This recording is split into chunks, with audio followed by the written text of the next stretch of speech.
Hello everybody. Nina here, and today's market action is hot. Copper prices have just smashed through that crucial $10,000 per ton barrier, and we are diving deep into the why behind this epic surge. Buckle up, because this is one you won't want to miss. Copper isn't just having a good day. It's having a breakout moment. Over on the London Metal Exchange, copper prices have jumped a solid 1.6%.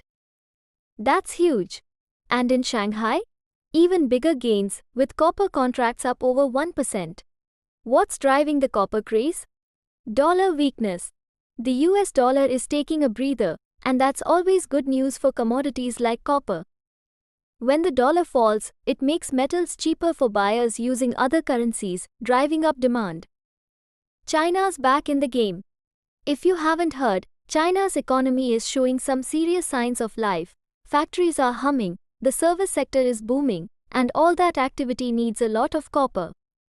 With Chinese buyers back in the market, it's no surprise we are seeing this kind of price action. Fed expectations. Whispers of the Federal Reserve easing up on interest rate hikes later this year are adding fuel to the fire. Lower interest rates tend to boost economic activity and investment, which in turn fuels demand for industrial metals. Copper isn't the only metal feeling the love.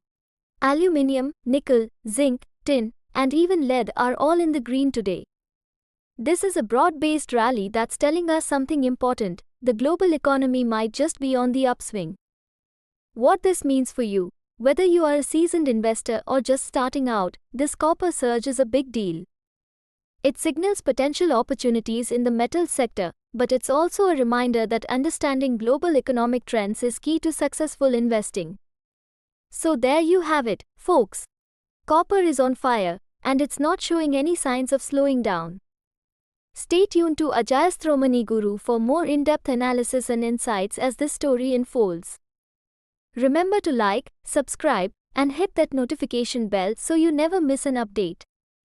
Until next time, happy investing.